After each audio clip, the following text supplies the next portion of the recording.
नमस्कार दोस्तों, एक बार फिर से आप सभी का क्वालिटी एजुकेशन पर हार्दिक स्वागत है।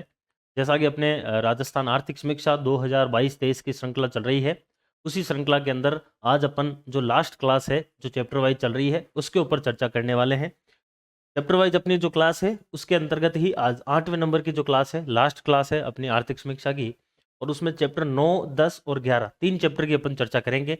जिसमें चैप्टर 9 तो है अन्य सामाजिक जो भी सेवाएं हैं, जिसके अंदर मुख्य रूप से जो है वो सामाजिक सेवाएं, यानी कि जो भी स्कीम वगैरह चल रही है सरकार के द्वारा, इसके दौरान अगर अपन बात करें तो सबसे ज़्यादा किसी बजट का जो खर्च होता है वो भी सामाजिक सेवाओं के ऊपर ही होता है। जितनी की जितनी पेंशन स्कीम वगैरह चल रही है उनके ऊपर अपन विशेष रूप से इस चैप्टर में बात करेंगे। उसके बाद में 10वें नंबर का चैप्टर है राज्य वित्त। राज्य वित्त जिसके अंदर राजकोषीय राजस्व घाटा, प्राथमिक घाटा, इसकी बात करेंगे, या फिर राजस्थान के अंदर चलने वाली बाह्य सहायतित जो परियोजनाएं हैं, बाहर की जो बैंक है या फिर बाहर के कोई आपके समूह है, आर्थिक समूह, उनके सहयोग से चलने वाली योजनाएं देखेंगे। और फिर 11 नंबर का जो लास्ट चैप्टर है आर्थिक समीक्षा का, जो कि SDG, सस्टेनेबल डेवलपमेंट गोल्स या फिर सतत विकास लक्ष्य, उसके ऊपर अपन चर्चा करेंगे। तो अभी अपन शुरू करते हैं लास्ट जो अपना चैप्टर है, उसके लास्ट क्लास जो है उसके अंदर 9 नंबर का जो चैप्टर है अन्य सामाजिक सेवाएं, विशेष रूप से उसके ऊपर अपन चर्चा करने वाले हैं। तो चैप्टर स्टार्ट करते हैं, अन्य सामाजिक सेवाएं एवं कार्यक्रम, जिसमें जो आप सारी की सारी योजनाएं पढ़ते हैं वह सारी की सारी योजनाएं इसी चैप्टर के अंदर से पूछी जाती है। जितनी जितनी फ्लैश, बेसिकली अपन ने स्टार्टिंग में जो अपना जो तीसरा चैप्टर पढ़ा था फ्लैगशिप स्कीम वाला, उसके अंदर जो है वह सारी की सारी योजनाएं पढ़ ली है लगभग। तो इसलिए यहाँ पर तो केवल विभाग और उसका नाम ही लिखा जाएगा, बाकी मैक्सिमम जो चीज़ें हैं वह अपन स्टार्टिंग में योजनाएं वगैरह पढ़ चुके हैं। देखिए, सबसे पहली योजना आती है मिड डे मील योजना। मिड डे मील योजना, चूंकि इसमें से कई सारी ऐसी योजना भी है जो कि आपके टीचर एग्जाम के अंदर काफ़ी काम में आने वाली है। जैसे कि सबसे पहले आती है मिड डे मील योजना, जिसके अंतर्गत आप सभी को पता है कि सरकारी जो स्कूलें हैं उसके अंदर कक्षा 1 से लेकर कक्षा 8 तक जो भी अध्ययनरत विद्यार्थी होते हैं, उन विद्यार्थियों को जो है एक प्रकार से सरकार के द्वारा जो है वह भोजन उपलब्ध करवाया जाता है। जो कि मुख्य रूप से किस किस को दिया जाता है, चाहे सरकारी विद्यालय के अंदर पढ़ता हो या फिर कोई स्थानीय निकाय हो, वहाँ पर हो, जैसे कि आंगनवाड़ी वगैरह हुआ, या फिर आपके सरकारी कोई सहायता प्राप्त विद्यालय हो, या फिर हो सकता है कोई ऐसी निजी विद्यालय हो जिसको सहायता जो है वह सरकार दे रही हो, वो भी हो सकती है। या फिर कोई प्रशिक्षण केंद्र हो जहाँ पर सरकार के द्वारा कोई विशेष प्रशिक्षण दिया जा रहा हो, या फिर जो मदरसे जो चल रहे हैं अल्पसंख्यकों के लिए, उसके अंतर्गत मुख्य रूप से इनके अंदर कक्षा 1 से लेकर कक्षा 8 तक जो अध्ययनरत विद्यार्थी है उन सभी को जो है वह सरकार के द्वारा इस योजना के तहत कुछ लाभ दिए जाते हैं। जैसे कि इसमें चावल या फिर गेहूँ जो है इसके माध्यम से बनी हुई कुछ चीज़ खिलाई जाती है, जिसमें मुख्य रूप से कक्षा 1 से लेकर 8 तक एक वर्ग है, और कक्षा 1 से 5 तक एक वर्ग है, और कक्षा 6 से 8 तक इसमें दूसरा वर्ग बनाया जाता है। जिस प्रकार से अपन मुख्यमंत्री बाल गोपाल योजना पढ़ते हैं कि बाल गोपाल योजना में कक्षा 1 से लेकर कक्षा 5 तक के जो बच्चे हैं उनको 150 ml दूध पिलाया जाता है पाउडर वाला। उसी प्रकार से कक्षा 6 से लेकर 8 तक के जो बच्चे हैं उनको 200 ml जो है वो दूध पिलाया जाता है। उसी प्रकार से इसमें भी मिड डे मील के अंदर कक्षा 1 से लेकर 5 तक जो प्रति विद्यार्थी है उनको 100 ग्राम जो है वह प्रतिदिन क्या दिया जाता है, खाना दिया जाता है, जो कि लगभग 450 कैलोरी का होता है। इसी प्रकार से कक्षा 6 से लेकर 8 तक के जो विद्यार्थी हैं उसमें प्रत्येक विद्यार्थी को जो है वह 150 ग्राम जो है वह इसमें खाना उपलब्ध करवाया जाता है, जो कि लगभग 700 कैलोरी का आता है। तो बाल गोपाल के अंदर जहां ये 150 का है वहां पर ये 100 ग्राम आ जाता है। बाल गोपाल के अंदर जो है वह ये आपके 200 ग्राम का आता है, जो यहाँ पर 150 ग्राम आपके फूड हो जाता है। तो दो इसमें जो है वो सामान्य चीजें लिखी गई है। मिड डे मील के बाद में अगली आती है समेकित बाल विकास सेवाएं, ICDS।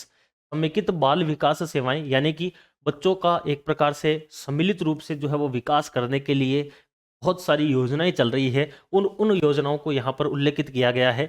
अगर अपन बात करें समेकित बाल विकास सेवाएं, इसकी शुरुआत जो है वह 2 अक्टूबर 1975 के दिन की गई थी। 1975 में गांधी जयंती के दिन गढ़ी बांसवाड़ा से, बांसवाड़ा के अंदर एक तहसील पड़ती है आपके गढ़ी, उस गढ़ी से जो है वो शुरुआत की जाती है किसकी, समेकित बाल विकास सेवाएं। इसके अंतर्गत मुख्य रूप से बच्चों से जुड़ी हुई कई सारी बाल विकास की जुड़ी हुई जो है वह लगभग 304 जो है वह आपके परियोजनाएं संचालित है। और उसके तहत जो है मुख्य रूप से इस योजना का लक्ष्य यही है कि जो भी गर्भवती महिला है, जो भी धात्री यानी कि बच्चों को जो है वो दूध पिला रही है वो महिला हो, या फिर छोटे जो बच्चे हैं उनके अंदर पोषण सुधार, जो इंदिरा मातृत्व पोषण योजना भी अपन पढ़ते हैं उसमें भी यही तीन कैटेगरी आती है, गर्भवती की, धात्री की और बच्चों की। वही 3 कैटेगरी इसमें भी रखी गई है। इस 3 कैटेगरी के जो भी आपके व्यक्ति हैं, उन सभी को अंदर उन सभी में बेसिकली पोषण सुधार हो, इसके लिए इसमें लक्ष्य रखा जाता है। लगभग 304 योजनाएं जो हैं वो बाल विकास के लिए 2 अक्टूबर 1975 के दिन घड़ी बांसवाड़ा से जो है यह आपके समेकित बाल विकास सेवाएं जो है यह प्रारंभ होती है। अब इसमें देखिए कौन कौन सी योजनाएं मुख्य रूप से आती है। सबसे पहली योजना आती है प्रधानमंत्री मातृ वंदना योजना। प्रधानमंत्री मातृ वंदना योजना मोस्ट इंपोर्टेंट योजना है। लगभग ये आपकी इंदिरा गांधी मातृत्व पोषण योजना की जैसी ही है। इसमें सबसे पहले बात करते हैं अपन लाभार्थी। तो लाभार्थी के अंदर इसमें 3 कैटेगरी के लोग जो है वह लाभार्थी होते हैं। जैसे कि पहले हो जाते हैं इसमें गर्भवती महिलाएं जो है वह इसमें आ जाती है। दूसरी आ जाती है धात्री महिलाएं हैं। और तीसरे आ जाते हैं आपके 0 से लेकर 6 माह तक के शिशु। तो आपके इंदिरा गांधी मातृत्व पोषण योजना है, उसमें ये 2 कैटेगरी सेम है। तीसरी कैटेगरी वहां पर 0 से 3 वर्ष तक के बच्चे आते हैं, जबकि यहाँ पर 0 से 6 माह तक के ही बच्चे आते हैं आपके प्रधानमंत्री मातृ वंदना योजना में। कई सारे एग्जाम के अंदर पूछा जाता है कि प्रधानमंत्री मातृ वंदना योजना में कितनी राशि दी जाती है। ये मोस्ट इंपोर्टेंट क्वेश्चन है यहाँ से जो बनता है इसमें। और आपको याद रखना है कि इसमें कुल 5,000 रुपए जो है वह दिए जाते हैं और 3 किस्तों में दिए जाते हैं। पहले 1,000 रुपए देते हैं, फिर 2,000 रुपए देते हैं और फिर वापस 2,000 रुपए देते हैं। तो आपको तो ये पैसे ज़्यादा इंपॉर्टेंट है, ये याद रखना है, क्योंकि यह बहुत बार एग्जाम में पूछा हुआ है। तो प्रधानमंत्री मातृ वंदना योजना जो है इसके अंदर लाभार्थी 3 कैटेगरी में आते हैं, गर्भवती, धात्री और 0 से 6 माह के बच्चे। दूसरी चीज, इस प्रधानमंत्री मातृ वंदना योजना में 5,000 रुपए 3 किस्तों में 1,000, 2,000, 2,000 के अंतर्गत जो है वह सरकार के द्वारा दिए जाते हैं। उसके बाद में अगला आता है आपका किशोरी बालिका योजना। किशोरी बालिका योजना भी बेसिकली इसी का जो है वह एक रूप अपन कह सकते हैं, जो कि मुख्य रूप से 1 अप्रैल 2022 के दिन शुरू किया गया था, पहली बात। दूसरी चीज, प्रारंभ कब किया गया? 1 अप्रैल 2022 के दिन। दूसरा आता है इसके लाभार्थी। जब अपन लाभार्थी की बात करते हैं तो 14 से लेकर 18 वर्ष तक की जो बालिकाएं हैं यह इसके अंतर्गत लाभार्थी हैं।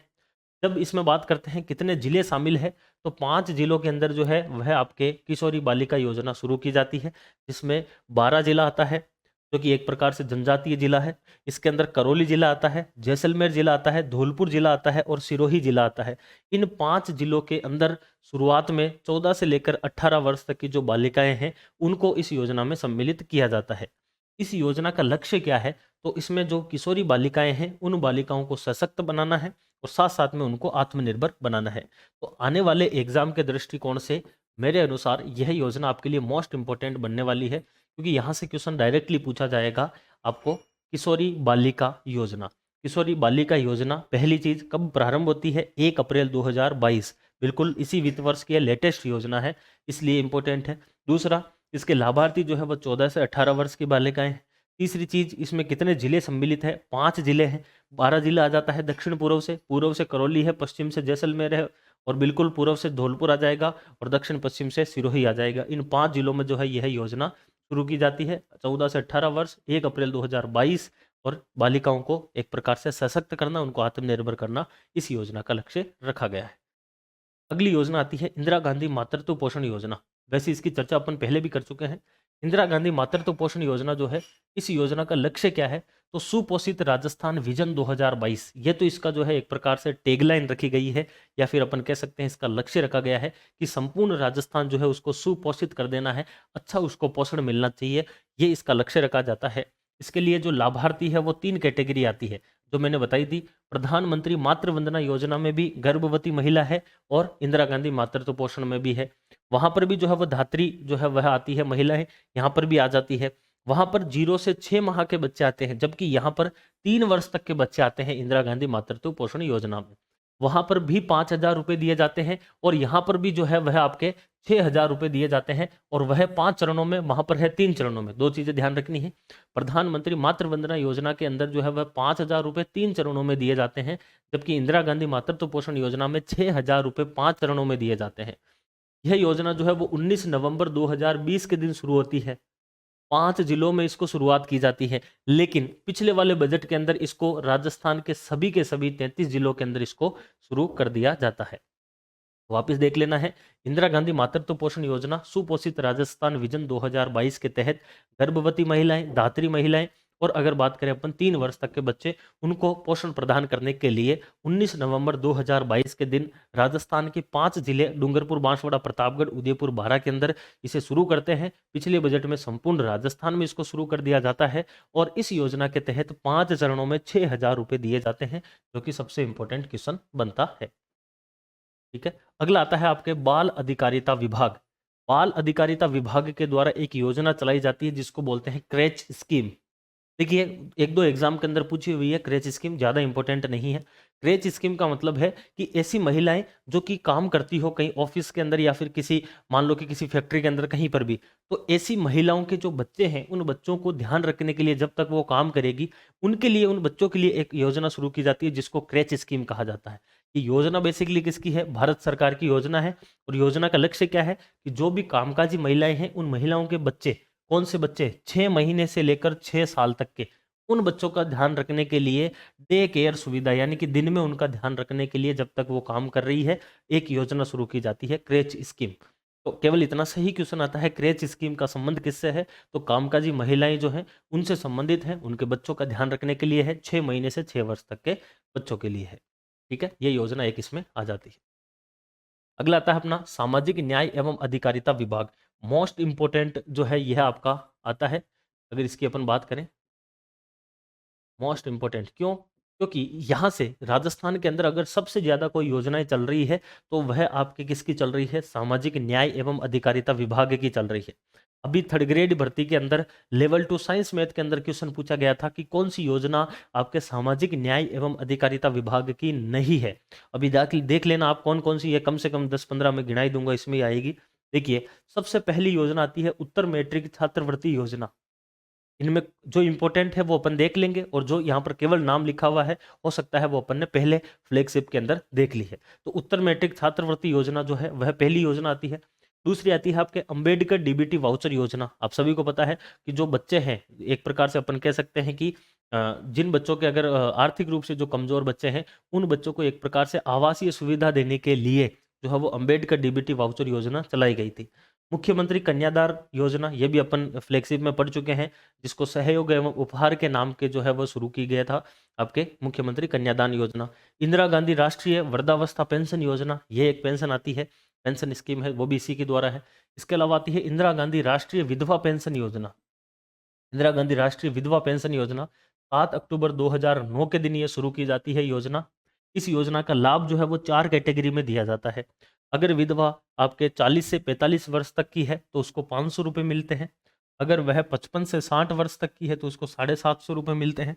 अगर वह 60 से लेकर 75 वर्ष की है तो उसको 1,000 रुपये मिलते हैं। और अगर वह 75 वर्ष से अधिक है तो उसको 1,500 रुपये मिलते हैं। यह है यहाँ पर आपके सामने। बेसिकली ये पैसे वो वही है जो अपने राजस्थान के अंदर मुख्यमंत्री आपके विधवा पेंशन स्कीम के तहत मिलते हैं। बस राष्ट्रीय के अंदर याद रख लेना है, ये पैसे वही है सेम, बस 7 अक्टूबर 2009 के दिन ही है शुरू होती है। अगली स्कीम आती है इंदिरा गांधी राष्ट्रीय निःशक्त जन पेंशन स्कीम, और यह 24 नवंबर 2009 के दिन शुरू होती है। ये 7 अक्टूबर की है और यह 24 नवंबर 2009 की है। इसमें भी सेम टू सेम वही राशि है जो वहां पर है, यानी कि 18 से लेकर 55 वर्ष तक के जो निःशक्त जन है, अगर वह महिला है 18 से 55, और अगर 18 से 58 तक अगर पुरुष है तो उनको 750 रुपये मिलते हैं। अगर 55 से लेकर 75 तक महिला है और 58 से लेकर 75 तक अगर पुरुष है तो उनको 1,000 रुपये मिलते हैं। और अगर 75 से अधिक दोनों ही है, चाहे पुरुष हो चाहे महिला हो, उनको 1,250 रुपये यहाँ पर मिलते हैं। तो ये 3 कंडीशन पैसे बेसिकली वही है जो अपन ने फ्लैगशिप स्कीम के अंदर मुख्यमंत्री निःशक्त जन या फिर विशेष योग्यजन स्कीम में पढ़ा था। ठीक है ना, ये राष्ट्रीय स्तर की योजना आ जाती है। राजस्थान के अंदर इसको सामाजिक न्याय एवं अधिकारिता विभाग ही संचालित करता है। अगली आती है मुख्यमंत्री वृद्धावस्था सम्मान पेंशन योजना, जो अपन बात कर ही रहे थे, इसको फ्लैगशिप में अपन ने पढ़ लिया है। राजस्थान सरकार के द्वारा ये चलती है स्पेशली। मुख्यमंत्री एकल नारी सम्मान पेंशन स्कीम, ये वही है विधवा के लिए। उसके बाद में मुख्यमंत्री विशेष योग्य जन सम्मान पेंशन स्कीम, ये अभी देखी थी, यही सेम टू सेम है राशि, बाकी ये राजस्थान के द्वारा है और यह केंद्र सरकार की योजना आती है। ठीक है, अगली आती है नवजीवन योजना। तो लेवल 2 साइंस मैथ में जो क्वेश्चन आया था ना, उसमें एक ऑप्शन तो ये था, फॉर एग्जाम्पल ये ए में था, फॉर एग्जाम्पल मान लीजिए नवजीवन स्कीम। कई लोगों ने नवजीवन योजना भी कर दिया था, लेकिन नवजीवन योजना जो है यह आपके सामाजिक न्याय एवं अधिकारिता विभाग की ही योजना है। क्योंकि इस योजना का लक्ष्य क्या है? नवजीवन योजना के तहत उन लोगों को नया जीवन देना है जो कि हाथ से निकली हुई हथकंडी जो शराब है उसके एक प्रकार से धंधे के अंदर लिप्त हो रखे हैं। यानी कि अवैध रूप से जो लोग शराब की बिक्री करते हैं या फिर उत्पादन करते हैं, उन लोगों को उस धंधे से निकाल कर और उनको समुदाय की मुख्य धारा में लाया जाए, इसके लिए एक योजना शुरू की गई थी, नवजीवन योजना। और ये योजना सामाजिक न्याय एवं अधिकारिता विभाग की ही योजना है। एक ऑप्शन तो ये था उस क्वेश्चन के अंदर। ठीक है, अगली आती है सिलिकोसिस जो है वो पॉलिसी। एक आती है पालनहार। ये सिलिकोसिस पालनहार दोनों अपन फ्लैगशिप में देख चुके हैं। उस क्वेश्चन के ऑप्शन में एक पालनहार स्कीम भी थी, तो यहाँ पर आप देख सकते हैं पालनहार स्कीम, ऐसे बच्चे जिनके माता पिता जो है उनका सहारा उनके भविष्य की दृष्टि से जो है वो नहीं होता है, या तो वो अनाथ हो या फिर उनके माता पिता जेल में हो, ऐसी अगर कंडीशन होती है तो उन लोग बच्चों को जो है वो पालने वाला जो है उसको पालनहार कहते हैं, सरकार के द्वारा उसको सहयोग राशि दी जाती है। यह पालनहार स्कीम उसके ऑप्शन में एक में थी। इसी प्रकार से सामाजिक न्याय एवं अधिकारिता विभाग की अगली स्कीम आती है लघु एवं सीमांत वृद्धजन कृषक सम्मान पेंशन योजना। यह भी इसके अंतर्गत आती है, जो अपन पढ़े भी थे फ्लैगशिप स्कीम के अंदर जो है ये अपन ने देख ली थी। तो ये यहाँ से एक स्कीम और आती है। अगली स्कीम जो है वह आती है आपके सामने मुख्यमंत्री हुनर विकास योजना, यह भी आती है। विधवा विवाह योजना ये भी इसके अंतर्गत आ जाती है। उसके बाद में अगली योजना आती है उज्ज्वला योजना। उज्ज्वला योजना की अगर अपन बात करें तो यह भी इसमें आ रही है उज्ज्वला योजना। और उज्ज्वला योजना का मतलब क्या है? यह योजना सामाजिक न्याय एवं अधिकारिता विभाग की है। इस योजना के द्वारा जो देह व्यापार है, यानी कि ऐसी महिलाएं जो अपने शरीर का व्यापार करती है, उसमें लिप्त जो महिलाएं हैं उनके बच्चों को मुख्य धारा में लाने के लिए जो है, उन महिलाओं को और उनके बच्चों को मुख्य धारा में लाने के लिए उज्ज्वला स्कीम शुरू की गई थी, जो राजस्थान के आपके सामाजिक न्याय एवं अधिकारिता विभाग की ही स्कीम है। उसके बाद में अगली स्कीम आती है स्वाधार गृह योजना। ये योजना भी उस क्वेश्चन के एक ऑप्शन में थी, स्वाधार गृह योजना। तो ध्यान रखना है ये योजना भी किसकी है? सामाजिक न्याय एवं अधिकारिता विभाग की ही योजना है। इस योजना की बात करें तो महिला एवं बाल विकास मंत्रालय जो कि भारत सरकार का है, उसके द्वारा शुरू की गई यह स्कीम है, जिसको राजस्थान के अंदर सामाजिक न्याय एवं अधिकारिता विभाग चला रहा है। और विपरीत परिस्थितियों के अंदर जीवन यापन करने वाली जो महिलाएं हैं, ऐसी महिलाएं हैं जो कि विपरीत परिस्थितियों में जीवन यापन कर रही है, उनको बेसिकली आश्रय प्रदान करने के लिए, उनको रहने के लिए जगह देने के लिए भारत के महिला एवं बाल विकास मंत्रालय द्वारा यह स्कीम चला गई थी, स्वाधार गृह योजना। समझ गए? तीन ऑप्शन में उसमें थे, और तीन ऑप्शन कौन कौन से थे ये यहाँ से आप समझ गए हैं। पहला ऑप्शन था नवजीवन योजना, ये उसके ऑप्शन में था, जो कि आपके नहीं हो सकता, क्योंकि वहां पर क्वेश्चन ये था कि सामाजिक न्याय एवं अधिकारिता विभाग द्वारा कौन सी स्कीम नहीं चलाई जाती है। ऑप्शन में थी नवजीवन स्कीम, वो तो इसी की है। दूसरी थी पालनहार स्कीम, वो भी इसी की है। तीसरी थी स्वाधार गृह योजना, ये भी इसी की है। चौथी उसमें जो ऑप्शन में थी वह थी शुभ शक्ति योजना। तो शुभ शक्ति योजना जो है वह राजस्थान के अंदर महिला एवं बाल कल्याण जो विभाग है उसके द्वारा चलाई जाती है, ना कि इसके द्वारा। वो उसका राइट आंसर था। ये तीन स्कीम इसी में ही आ जाती है।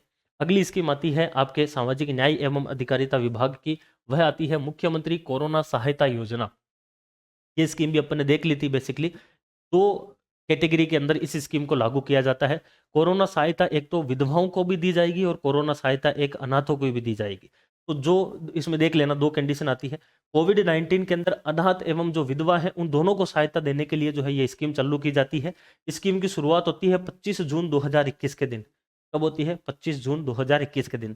पहले बात करते हैं जो अनाथ बालक और बालिकाएं हैं उनके लिए। तो सरकार के द्वारा कोरोना के अंदर अनाथ होने वाले बालक बालिकाएं हैं, उनके लिए तत्काल रूप से जो है वह सरकार ने यह कहा कि हम इसको 1 लाख रुपए जो है वो हाथों हाथ दे देंगे अगर वह अनाथ हुए हैं तो। दूसरी स्थिति, जब तक वह 18 वर्ष के नहीं हो जाते हैं तब तक उनको हर महीने जो है वह उनको 2500 रुपए दिए जाएंगे। ये इसमें दूसरी कंडीशन रखी गई थी।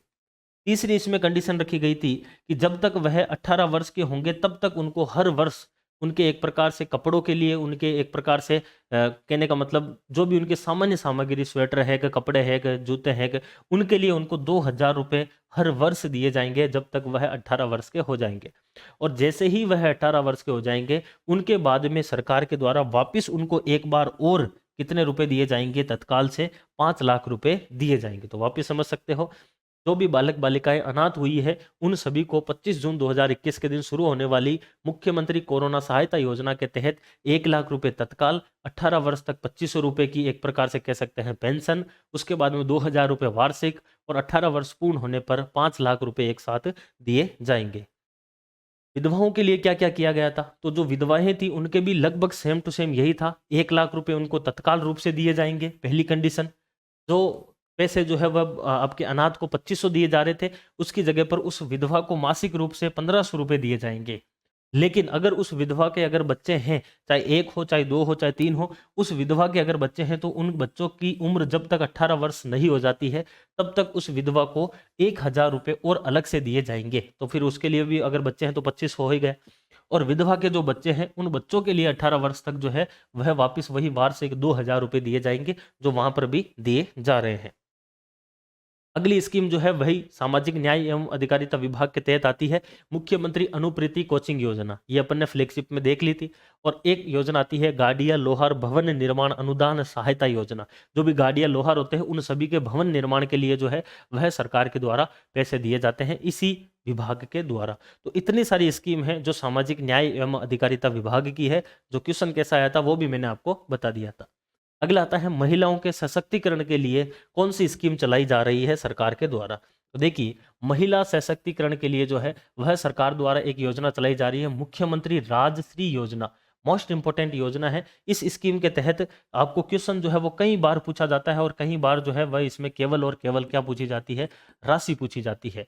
तो आपको ध्यान रखना है, मुख्यमंत्री राजश्री योजना के तहत वह लड़कियां, वह बालिकाएं जिनका जन्म कब हुआ हो, जून 2016 के बाद में हुआ हो, पहली कंडीशन। और दूसरी कंडीशन, उन बालिकाओं का जन्म से लेकर जब तक उनकी शादी होगी तब तक उनको 6 किस्तों में कितने रुपए दिए जाएंगे, 50,000 रुपए दिए जाएंगे। तो वापिस समझ लेना है, मुख्यमंत्री राजश्री योजना किसे कहते हैं। तो मुख्यमंत्री राजश्री योजना की पात्र तो वह बालिकाएं होगी जिनका जन्म जून 2016 के बाद में हुआ है, पहली बात। दूसरी चीज, उन बालिकाओं को 6 किस्त के अंदर 50,000 रुपए दिए जाएंगे, उनके शादी होने तक 50,000 रुपए इसमें उपलब्ध करवाए जाते हैं। ठीक है। अगली महिलाओं के सशक्तिकरण के लिए स्कीम आती है जागृति बैक टू वर्क योजना।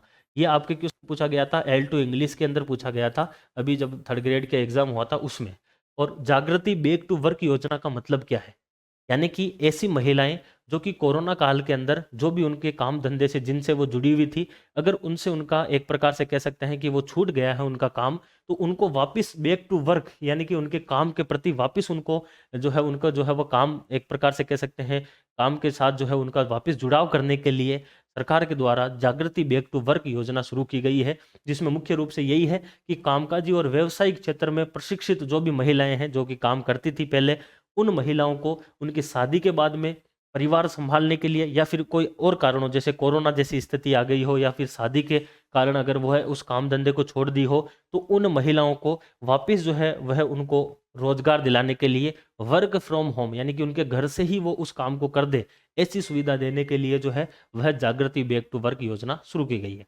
वापिस समझ लेना है, जागृति बैक टू वर्क योजना ऐसी महिलाएं या फिर ऐसी लड़कियां जिन्होंने शादी से पहले तो वो बहुत अच्छे से काम करती थी, लेकिन शादी हो या फिर कोई कोरोना जैसी स्थिति हो, इसकी वजह से अगर उसका काम धंधा छूट गया है, तो उन महिलाओं को वापस अपना काम, अगर वो उस कार्य के अंदर अगर प्रशिक्षित है, तो उसको वापस वह कार्य दिलाने के लिए सरकार के द्वारा उनको वर्क फ्रॉम होम के माध्यम से वह कार्य अगर वो वापस कर सकती है, तो उनके लिए यह योजना लाई गई है। 3rd ग्रेड के अंदर लेवल 2 के अंदर इंग्लिश में ये क्वेश्चन पूछा गया था, जागृति बैक टू वर्क योजना का संबंध किससे है। ठीक है। अगला कार्यक्रम आता है बीसू का, इसको बोला जाता है 20 सूत्री कार्यक्रम। 20 सूत्री कार्यक्रम नवीनतम जो है वो 2006 का है। बाकी इस कार्यक्रम को जो शुरू किया गया था वह किया गया था 1975 में, यानी कि बीसू का 20 सूत्री कार्यक्रम राजस्थान सरकार के द्वारा टोटल 20 ऐसे कार्यक्रम रखे गए थे जो कि राजस्थान के लिए एक प्रकार से विकासात्मक कार्य थे। उन कार्यों की अगर बात करें तो 1975 में पहली बार बीसूका का चयन किया गया था और उसके बाद में इसको निरंतर रूप से समय समय पर पुनः संरचित करते गए थे, यानी कि इसमें सुधार करते गए थे। तो पहली बार बीसूका 20 सूत्री कार्यक्रम जो है इसकी शुरुआत 1975 में होती है। उसके बाद में इसको 1975 के 7 वर्ष के बाद में 1982 के अंदर इसको वापस पुनः संरचित किया जाता है। फिर 82 के बाद में वापस 1986 में इसको वापस एक प्रकार से पुनर्गठित किया जाता है और फिर 2006 में पुनर्गठित किया जाता है। तो आपको क्या याद रखना है, बीसू का 20 सूत्री कार्यक्रम 1975 के अंदर शुरू होते हैं, जिन्हें 1975 के बाद 1982, 1986 और 2006 के अंदर वापस जो है वह गठित किया जाता है, पुनः संरचित किया जाता है। और उसके बाद में वर्तमान में जो चल रहे हैं बीसू का, वह 2006 के चल रहे हैं। और यह लागू कब हुए थे, 2006 के जो आपके एक प्रकार से प्रावधान थे, यह 1 अप्रैल 2007 से लागू हो सकते हैं। आपके बीसू का जो 2006 वाले थे, यह लागू हुए थे बेसिकली, ठीक है। और बीसू का जो 2006 के हैं, इनमें वर्तमान में कितने जो है वो टोटल मद शामिल है, तो 65 मॉनिटरिंग योग्य मद शामिल है, यानी कि बीसू का के अंतर्गत टोटल आपके ये हो जाते हैं 65 मद है। लेकिन कार्यक्रम कितने हैं, तो 20 ही है। 20 सूत्री कार्यक्रम में 20 कार्यक्रम रखे गए, 35 उसमें टोटल मद रखे गए हैं, ठीक है। यह आपका पहला चैप्टर आता है। एक बार वापस देख लीजिए इस चैप्टर को, अपन रिवीजन मार लेते हैं। देखिए पहला चैप्टर क्या था अपना, अन्य सामाजिक सेवाएं एवं कार्यक्रम। जो भी सामाजिक सेवाएं और कार्यक्रम है, उसमें मिड डे मील स्कीम की बात की थी अपन ने सबसे पहले, कि 1 से लेकर 8वीं कक्षा तक जो भी अध्ययनरत छात्र हैं, उन सभी को खाने की सुविधा दी जाती है सरकार द्वारा। गेहूं या फिर चावल 1 से 5 के लिए जो है वो 100 ग्राम प्रतिदिन दिया जाता है, और 6 से 8 के लिए 150 ग्राम प्रतिदिन दिया जाता है। समेकित बाल विकास सेवाएं जो है वह 2 अक्टूबर 1975 के दिन शुरू की जाती है, जिसके तहत टोटल 304 बाल विकास योजनाएं चल रही है। और इसका लक्ष्य यही है, गर्भवती धात्री और बच्चे जो हैं उनके पोषण सुधार करना। उसके तहत ही प्रधानमंत्री मातृ वंदना योजना चल रही है, जो इन 3 कैटेगरी के लोगों को जो है वह आपके 5,000 रुपए जो है वह 3 किस्तों में 1,000, 2,000 और 2,000 में देती है। किशोरी बालिका योजना जो है वह 1 अप्रैल, ये लेटेस्ट योजना इसलिए इंपॉर्टेंट है। किशोरी बालिका योजना जो है वह 1 अप्रैल 2022 को शुरू होती है। 14 से लेकर 18 वर्ष की बालिकाएं इसमें पात्र है। राजस्थान के 5 जिले जो है वह किशोरी बालिका योजना में शामिल है, और इसका मुख्य लक्ष्य यही है, बालिकाओं को सशक्त और आत्मनिर्भर करना। उसके बाद में अगला आता है इंदिरा गांधी मातृत्व पोषण योजना। आप सभी को पता है, इन 3 कैटेगरी के लिए जो है वह 19 नवंबर 2020 के दिन राजस्थान के 5 जिलों में इसको शुरू किया जाता है, और 5 चरणों में 6,000 रुपए इसमें दिए जाते हैं। वर्तमान में ये राजस्थान के सभी जिलों में लागू है। अपने बाल अधिकारिता विभाग के द्वारा जो है वह क्रेच स्कीम चलाई जाती है, कामकाजी महिलाओं के बच्चे के ध्यान रखने के लिए। सामाजिक न्याय एवं अधिकारिता विभाग के द्वारा विभिन्न योजनाएं हैं, जैसे उत्तर मैट्रिक छात्रवृत्ति योजना, अंबेडकर डीबीटी वाउचर योजना, मुख्यमंत्री कन्यादान योजना, इंदिरा गांधी राष्ट्रीय वृद्धावस्था पेंशन योजना, इंदिरा गांधी राष्ट्रीय विधवा पेंशन योजना, जिसके अंदर पैसे वही के वही है, केवल 7 अक्टूबर 2009 याद रख लेना है। इंदिरा गांधी राष्ट्रीय निःशक्त जन पेंशन स्कीम, पैसे वही है जो अपने मुख्यमंत्री निःशक्त जन में है, 24 नवंबर 2009 इसमें डेट याद रख लेनी है।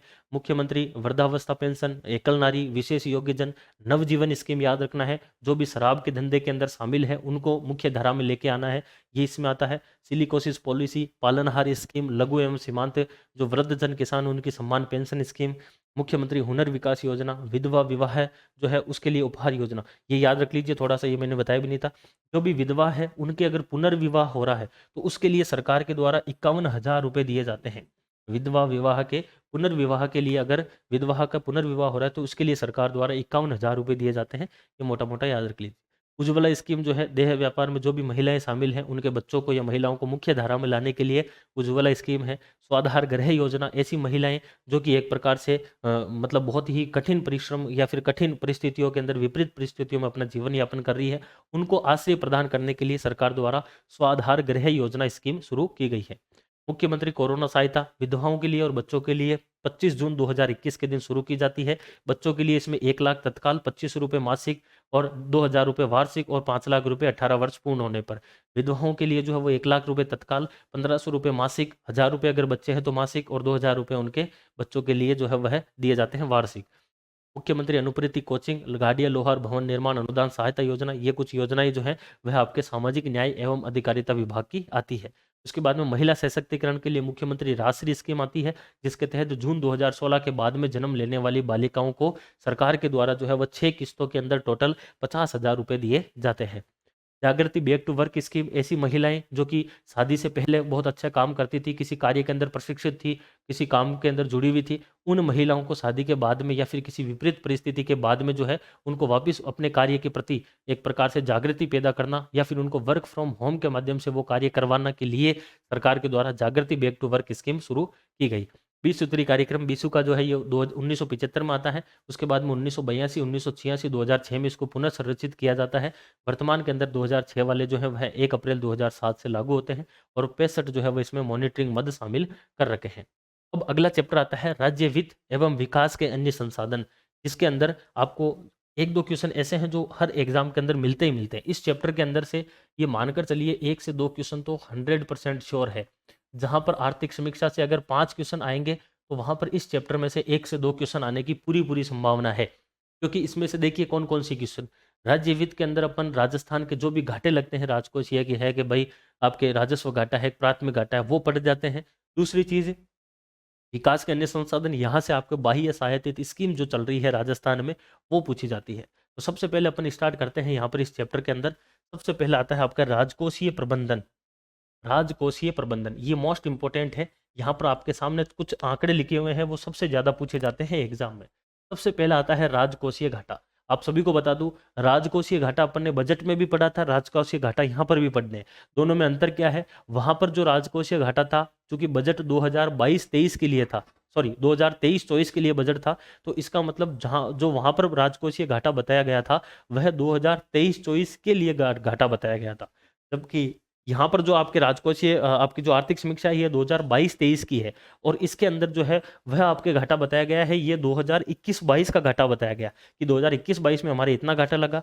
बजट कह रहा है कि 2023-24 में हमारे इतना घाटा लगेगा। तो दोनों राजकोषीय घाटा अलग अलग है, ध्यान रखना है, मिक्स मत कर देना। तो यहाँ पर राजकोषीय जो घाटा है उसकी अगर बात करें अपन, तो यह राजकोषीय घाटा आपका 48,238 करोड़ रुपए, इतना घाटा सरकार ने माना है कि 2021-22 में राजस्थान को 48,238 करोड़ रुपए का राजकोषीय घाटा लगा है। ध्यान रखना है, किसी भी घाटे में सबसे ज्यादा घाटा जो है वो राजकोषीय घाटा ही लग रहा है और 48,238 करोड़ 2021-22 में है। यह राजकोषीय घाटा जो है यह राजस्थान की जो जीएसडीपी है, gross state domestic product, GSDP जो अपन पढ़ते हैं, उसका कितना प्रतिशत है, तो उसका है 3.96% आपके राजकोषीय घाटा आता है। तो दोनों चीजें ध्यान रखनी है, राजकोषीय घाटा है कितना, तो 48,238 करोड़ रुपए है और जीएसडीपी का कितना है, तो 3.96% आ जाता है। राजकोषीय घाटे के बाद में दूसरा घाटा आता है आपका राजस्व घाटा। राजकोषीय घाटे से जस्ट कम होता है राजस्व घाटा, जो कि अपने कितना है 25,870 रुपए है। 25,870 करोड़ रुपए जो है वह अपने क्या है राजस्व घाटा लगा है और इस राजस्व घाटे की भी बात करें तो यह 2021-22 का घाटा आता है। इसी प्रकार से तीसरा घाटा आता है आपके प्राथमिक घाटा। प्राथमिक घाटा जो है यह अपने 2021-22 के लिए कितना लगा है, तो सरकार ने बताया है कि 20,138 करोड़ रुपए का हमारे क्या लगा है, आपके प्राथमिक घाटा लगा। तो सबसे ज्यादा है राजकोषीय घाटा, लगभग 48,000 करोड़ का है। वही बात करें दूसरे नंबर पर राजस्व घाटा है लगभग 25,000 करोड़ का और तीसरे नंबर पर जो है वह प्राथमिक घाटा है लगभग 20,000 करोड़ का आपके आता है। इसमें अगर बात करें तो राजस्थान के लिए देखिए 2000, अगर अपन बात करें 2022-23 की अपन आर्थिक समीक्षा पढ़ रहे हैं, 2023-24 का अपन ने बजट देखा था। इस बजट के अंदर जो भी सरकार ने आवंटन किए थे उसमें सरकार ने पूरी की पूरी श्रेणीवार बताया था कि हमारे लिए जो पैसे हैं वो हम कहाँ पर खर्च करेंगे, कितने प्रतिशत कहाँ पर खर्च करेंगे। वहीं जब इससे पहले वाला जो बजट आया था 2022-23 में, इसकी सारी की सारी जानकारी अपने को आर्थिक समीक्षा में दी गई है और आर्थिक समीक्षा में सरकार ने यहाँ पर यह बताया है कि इस बजट के अंदर हमने जो भी आवंटन रखे थे उसमें से हमारे द्वारा कितने पैसे खर्च किए गए। तो सरकार ने बताया है कि 2022-23 के अंदर जो भी सरकार ने पैसे खर्च किए हैं वो टोटल ये रहे आपके सामने कि भाई हमने 1,69,000 करोड़ रुपए जो है वो लगभग खर्च किए हैं और वह पैसे हमने कहाँ कहाँ पर खर्च किए हैं वो सारी की सारी जानकारी आपको यहाँ पर बताई गई है। क्योंकि इसमें से आपको कोई भी क्वेश्चन जो है वो नहीं बनेगा, आपको केवल इसमें से ध्यान रखना है और वो भी अपन हर बजट के अंदर देखते भी हैं। जैसा कि अपन ने बात की थी बजट में कि बजट का सबसे बड़ा हिस्सा 2023-24 के बजट का भी सबसे बड़ा जो हिस्सा है वह किस चीज पे खर्च होता है, सामाजिक सेवाओं पर खर्च होता है। उसी प्रकार से इस पाई चार्ट के अंदर सबसे बड़ा जो हिस्सा आपको दिखाई दे रहा है, ये सबसे बड़ा हिस्सा जो है यह आपके किस चीज का है, सामाजिक एवं सामुदायिक सेवाएं। यानी कि सरकार के द्वारा जो भी फ्री की स्कीम चलाई जा रही है, जो भी चिकित्सा की, जो भी शिक्षा के क्षेत्र में, जो भी पेंशन स्कीम, वो सारी की सारी किस्म आती है सामाजिक सेवाओं में आती है। और सरकार का मान लो कि 100 रुपए अगर सरकार खर्च कर रही है तो उसमें से 46 रुपए किस चीज के ऊपर खर्च हो रहे हैं, इस सामाजिक सेवाओं पर खर्च हो रहे हैं, ये इसमें बताया गया है। तो हमेशा की जैसे पहले नंबर पर कौन आएगी, सामाजिक सेवाएं आती है जो सबसे ज्यादा खर्च करती है। उसके बाद में दूसरे नंबर पर आपको यहां पर दिखाई दे रहा होगा, ये रहा लाल रंग के अंदर, जो कि लगभग 16.54% है। और यह दूसरे नंबर पर क्या है, आपके ग्रामीण विकास है। दूसरे नंबर पर सरकार ने 2022-23 में जो खर्च किया था वह ग्रामीण विकास के लिए खर्च किया था। और तीसरे नंबर पर जो है यह आपके सामने दिखाई दे रहा है लगभग 14.89%, जो कि किसके ऊपर खर्च है, ऊर्जा के ऊपर खर्च है तीसरे नंबर पर। तो आपको क्वेश्चन जो पूछा जाएगा ना वो ये पूछा जाएगा कि 2022-23 वर्ष के अंदर सरकार ने सबसे ज्यादा खर्च किसके ऊपर किया, सामाजिक सेवाओं पर किया था। वो भी नहीं पूछेंगे प्रतिशत कितना है। दूसरे नंबर पर ग्रामीण विकास, तीसरे नंबर पर ऊर्जा आती है। टोटल खर्च लगभग 1,69,000 करोड़ के आसपास जो है वो सरकार ने खर्च किया था। अब अपने इस चैप्टर का सबसे इंपॉर्टेंट जो हिस्सा है वह आता है राजस्थान में चलने वाली बाह्य सहायतित परियोजनाएं। मोस्ट इंपॉर्टेंट, बाह्य सहायतित परियोजनाओं का मतलब है कि बाहर की कोई संस्था है, चाहे वर्ल्ड बैंक हो, चाहे आईएमएफ हो, चाहे आपके एडीबी हो, चाहे आपके ब्रिक्स बैंक हो, इन संस्थाओं के द्वारा जो है वह राजस्थान को पैसे देकर कौन कौन सी योजनाएं चलाई जा रही है, इसको कहा जाता है बाह्य सहायतित योजनाएं। तो राजस्थान के अंदर बाहर से सहायता प्राप्त करके 2022-23 का जो वित्त वर्ष है, इस वित्त वर्ष में टोटल 10 परियोजनाएं चल रही है जो कि बाहर की बैंकों के सहयोग से चल रही है। इन परियोजनाओं के अंदर मुख्य रूप से कौन कौन सी चीजें ध्यान में रखी जाती है, जैसे कि सिंचाई की परियोजना हो गई, जैसे कि पेयजल यानी कि जलापूर्ति की परियोजना हो गई, जैसे कि वन एवं वानिकी की हो गई, जैसे कि आधारभूत संरचना में जैसे सड़क की हो गई, शहरी विकास की है, और भी आपके एनर्जी वगैरह इनसे जुड़ी हुई जो है वह स्कीम हो जाती है जो कि यहाँ पर चलाई जा रही है। किसके सहयोग से चलाई जा रही है, ये कुछ संस्थाएं हैं, ये राजस्थान के अंदर पैसे देती है। इनकी कई जो संस्थाएं हैं उनकी फुल फॉर्म यहीं पे लिखी गई है, हो सकता है आगे शॉर्ट में लिखी गई है, तो इसलिए आप यहाँ पर अच्छे से देख लीजिए। जैसे देखिए विश्व बैंक, वर्ल्ड बैंक को आप सभी जानते हैं, वर्ल्ड बैंक के द्वारा जो है वो राजस्थान में पैसे दिए जाते हैं। कौन कौन सी स्कीम में है वो अभी देख लेंगे। एक संस्था आती है JICA, इसको बोला जाता है जायका या फिर जीका, और इस संस्था की फुल फॉर्म है JICA की, जापानीज इंटरनेशनल कॉरपोरेशन एजेंसी। तो Japanese international corporation agency Japan की एक अंतर्राष्ट्रीय संस्था है, वित्तीय संस्था है जो कि पैसे देती है, और राजस्थान के अंदर जायका के रूप में जो है वो कई सारी स्कीमें चल रही है, वो भी देख लेंगे। अगली बैंक आती है आपके एडीबी, एशियन डेवलपमेंट बैंक, एशियाई विकास बैंक इसको कहा जाता है। उसके बाद में आती है आपके AFD, जिसको बोला जाता है एजेंसी फ्रेंचाइज डी डेवलपमेंट। ये AFD एक संस्था है, इसके द्वारा भी पैसे दिए जाते हैं। अगली एक जर्मनी की संस्था आती है जिसको कहा जाता है KfW, इसके द्वारा भी पैसे दिए जाते हैं। उसके बाद में अगली आती है NDB, न्यू डेवलपमेंट बैंक इसको कहा जाता है, इसी को ही ब्रिक्स बैंक भी बोलते हैं। ब्रिक्स बैंक जो है इसी को ही क्या बोला जाता है, ब्रिक्स बैंक भी बोलते हैं। ये न्यू डेवलपमेंट बैंक के रूप में जानी जाती है NDB। और उसके बाद में आती है आपके AIIB, जिसको कहा जाता है बेसिकली यह एशियाई क्षेत्र के अंदर आधारभूत जो आपके इन्वेस्टमेंट है उसके लिए जानी जाती है।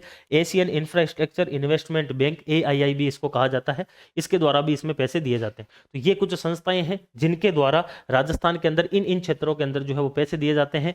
वर्तमान में राजस्थान में कुल 10 परियोजनाएं जो है वह 2022-23 में चल रही है। अब अपन सीक्वेंस से देख लेते हैं कौन कौन सी स्कीम चल रही है। जैसे सबसे पहली स्कीम आती है राजस्थान शहरी क्षेत्र विकास कार्यक्रम। राजस्थान के अंदर शहरी क्षेत्र के विकास के लिए एक योजना चलाई जाती है, राजस्थान शहरी क्षेत्र विकास कार्यक्रम।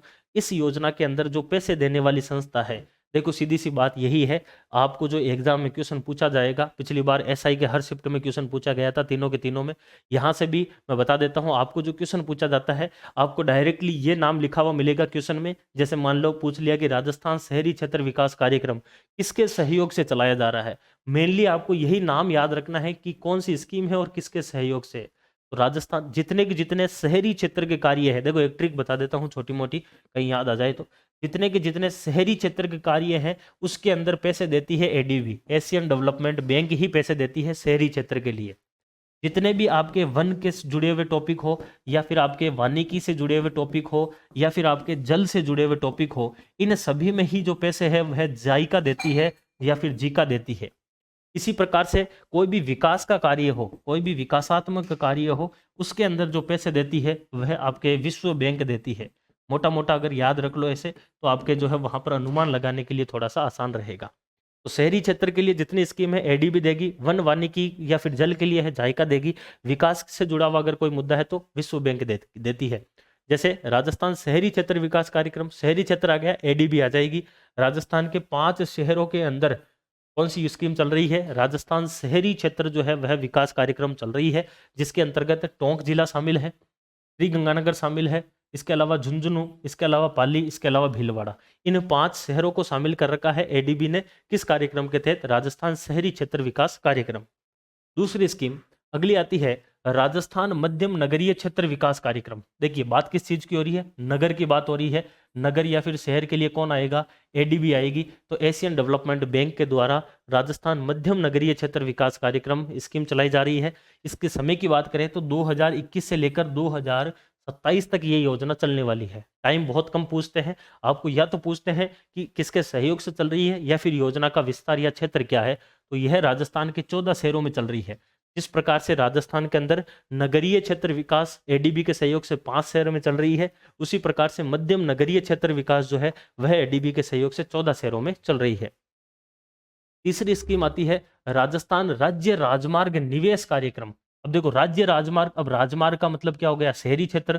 शहरी क्षेत्र के लिए कौन आपको पैसे देगा? एडीबी देने वाली है। एशियन डेवलपमेंट बैंक के द्वारा राजस्थान राज्य राजमार्ग निवेश कार्यक्रम जो आपकी परियोजना फर्स्ट है वो भी एडीबी ही देती है। और चौथी स्कीम भी आती है राजस्थान राज्य राजमार्ग निवेश कार्यक्रम, सेकंड आती है, वो भी कौन पैसे देती है? आपके एडीबी ही देती है। क्योंकि राजमार्ग का मतलब सड़कें बनाई जाएगी, शहरी क्षेत्र का विकास हो रहा है। तो जहां पर भी आपके शहरी विकास हो, मध्यम नगरीय विकास हो या फिर राज्य राजमार्ग निवेश कार्यक्रम, वहां पर कौन पैसे देता है? आपके एडीबी देता है। इस निवेश की जगह पर जब विकास आ जाता है, यानी कि 5वीं स्कीम आती है राजस्थान राज्य राजमार्ग विकास कार्यक्रम 2। तो जब विकास की बात आती है तो कौन आता है? विश्व बैंक आता है। तो यहां पर पैसे देने वाली कौन सी बैंक आ जाएगी? विश्व बैंक आ जाएगी। आपको केवल यही याद करना है, मैं बार बार कह रहा हूं, आपको एग्जाम के अंदर केवल स्कीम और किसके सहयोग से है यही पूछी जाती है, इसलिए आपको यही मेनली याद रखना है। अगली स्कीम देखिए, छठी स्कीम आती है राजस्थान जल क्षेत्र आजीविका सुधार परियोजना। मैंने कहा था जल, वानिकी, वन, इनसे जुड़ी हुई स्कीम जो है उसमें पैसे कौन देता है? जायका देता है, जल से जुड़े हुए टॉपिक के लिए। तो जायका के सहयोग से राजस्थान जल क्षेत्र आजीविका सुधार परियोजना चलाई जा रही है। ये एक इंपॉर्टेंट परियोजना है क्योंकि इस स्कीम के अंदर कई बार जो है वह आपको इसका क्षेत्र पूछ लिया जाता है। इसका क्षेत्र है राजस्थान के 27 जिलों की 137 जो सिंचाई परियोजनाएं हैं उनको सम्मिलित किया जाता है इस स्कीम के तहत। 2017 से लेकर 2024 तक यह स्कीम चलने वाली है। तो राजस्थान जल क्षेत्र आजीविका सुधार परियोजना जायका के सहयोग से चल रही है और 27 जिलों की 137 सिंचाई परियोजनाएं इसमें सम्मिलित की जाती है। अगली स्कीम आती है 7वीं। ये स्कीम बहुत नई है, यानी कि ये कार्यक्रम, ये परियोजना बहुत नया है, जिसको कहा गया है रेगिस्तान क्षेत्र जल क्षेत्र पुनः संरचना परियोजना ट्रांच 1 एंड 2, यानी कि फर्स्ट और सेकंड इसका फेज है। ध्यान ध्यान रखना है, यहाँ पर लिखा हुआ है जल क्षेत्र, जल क्षेत्र लिखा हुआ है, यहाँ पर जायका के साथ में नहीं जाना है, केवल इसी में ही ध्यान रखना है, क्योंकि यह रेगिस्तान क्षेत्र के अंदर किसकी बात कर रही है? जल क्षेत्र को पुनर्गठित करने की बात कर रही है। यहाँ पर यह नई परियोजना है और इस परियोजना को जो है वह पैसे देने वाली भी एक नई बैंक है जिसका नाम है न्यू डेवलपमेंट बैंक, एनडीबी या फिर ब्रिक्स बैंक। इसके द्वारा पैसे दिए जाते हैं रेगिस्तान क्षेत्र में जल क्षेत्र पुनः संरचना परियोजना के। ठीक है, 2018 में ये शुरू होती है, 2025 तक चलेगी। 7 वर्ष का इसका लक्ष्य है। इसका राजस्थान के अंदर 10 जिलों का चयन किया गया है इस योजना के तहत, ये इंपॉर्टेंट है। तो रेगिस्तान क्षेत्र जल क्षेत्र पुनः संरचना परियोजना ट्रांच 1 एंड 2 एनडीबी के सहयोग से है। राजस्थान के 10 जिले इसमें चयनित है। 7 वर्ष इसका लक्ष्य रखा गया। टोटल 10 परियोजना है। 8वीं परियोजना आती है राजस्थान में सार्वजनिक वित्तीय प्रबंधन सुदृढ़ीकरण की परियोजना। देखो वित्तीय प्रबंधन, दो चीजें याद रखना है, विकास और वित्त। विकास और वित्त, ये दोनों की दोनों चीजों से अगर जुड़ा हुआ कोई भी योजना आएगी तो कौन देगा? विश्व बैंक। भाई वित्तीय प्रबंधन अगर सुदृढ़ीकरण होगा, वित्तीय प्रबंधन अगर अच्छे से होगा तो उसकी वजह से क्या होगा? गरीबी हटेगी, लोगों का विकास होगा। वैसे भी आप जोड़ के याद रख लीजिए, बस आपको मोटा मोटा याद रखना है। क्या याद रखना है? विश्व बैंक याद रखना है कि भाई राजस्थान के अंदर, राजस्थान में सार्वजनिक वित्तीय प्रबंधन के सुदृढ़ीकरण की परियोजना विश्व बैंक के सहयोग से चलाई जा रही है। अगली 9वीं परियोजना जो है वह आती है आपके सामने राजस्थान के अंदर राजस्थान ग्रामीण जलापूर्ति एवं फ्लोरोसिस निराकरण परियोजना द्वितीय चरण। देख लीजिए, जल से जुड़ा हुआ मुद्दा आ गया। कौन पैसे देगा? जायका इसमें पैसे देगा। और राजस्थान के अंदर जो द्वितीय चरण, देखिए पहला जो चरण चल रहा था वह नागौर के अंदर चल रहा था। जायका के सहयोग से राजस्थान आपके ग्रामीण जलापूर्ति एवं फ्लोरोसिस निराकरण, प्रथम फेज जो था वो नागौर के लिए था, वो योजना कंप्लीट हो चुकी है। अब सेकंड फेज चल रहा है इसी योजना का, और यह चल रहा है आपके झुंझुनू और बाड़मेर में। वेरी इंपॉर्टेंट है, ये याद रख लेना है आपको। झुंझुनू और बाड़मेर के अंदर जो है वह जायका के सहयोग से सेकंड फेज चल रहा है जलापूर्ति एवं फ्लोरोसिस निराकरण परियोजना का। 10वीं परियोजना आती है आपके द्वितीय बांध पुनर्वास और सुधार परियोजना। द्वितीय बांध पुनर्वास और सुधार परियोजना, इस योजना के अंदर याद रखना है द्वितीय बांध जो है उसमें दो जो है वह आपकी संस्थाएं आती है। विश्व बैंक भी इसमें आती है और इसमें एशियन इंफ्रास्ट्रक्चर इन्वेस्टमेंट बैंक यानी कि AIIB भी इसमें आती है। 2021 से लेकर 2027 तक यह योजना चलने वाली है और इस योजना का क्षेत्र जरूर याद रखना है। इसमें राजस्थान के टोटल 36 बांध जो है उनका चयन किया गया है। ध्यान रखना है 2020-21 और 2021-22 इन 2 वित्त वर्ष के लिए राजस्थान के कुल 36 बांध का, क्योंकि योजना किससे जुड़ी हुई है, बांध पुनर्वास, बांधों को वापस एक प्रकार से पुनर्निर्माण किया जाएगा, उनको मजबूत किया जाएगा और राजस्थान के 36 बांधों का चयन किया गया है आपके द्वितीय बांध पुनर्वास और सुधार परियोजना के तहत। विश्व बैंक और AIIB इसमें पैसे दे रही है, 36 बांधों का इसमें चयन हो रखा है। आपको अगर ये क्वेश्चन पूछ ले कि राजस्थान में सबसे ज्यादा बाह्य सहायतित परियोजना किस बैंक की या फिर किस संस्था के सहयोग से चल रही है, तो एशियन डेवलपमेंट बैंक जिसको ADB कहा जाता है उसके सहयोग से चलाई जा रही है। तो यहां से ये आपको सबसे ज्यादा पूछे जाना यहाँ पर क्वेश्चन है।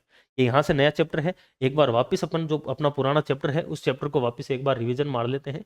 देखिए यहां से अपन ने स्टार्ट किया था राज्य वित्त एवं विकास के अन्य संसाधन। सबसे पहले अपन ने बात की थी राजकोषीय प्रबंधन, जिसमें राजकोषीय घाटे की बात की थी। राजस्थान का राजकोषीय घाटा सबसे बड़ा है जो कि लगभग 48,000 करोड़ रुपए का है, जो कि अपनी GSDP का 3.96% है।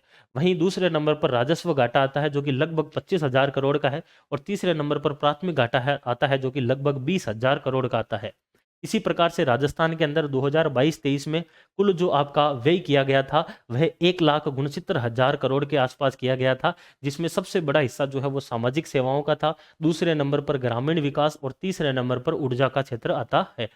राजस्थान में बाह्य सहायतित परियोजनाएं 10 चल रही है टोटल, जो कि विभिन्न संस्थाओं के सहयोग से सिंचाई हुआ या फिर आपके जलापूर्ति हुई या फिर शहरी विकास, आधारभूत संरचना का विकास, वानिकी, सड़क, इनके लिए चलाई जा रही है और उनमें ये संस्थाएं अपने सहयोग कर रही है।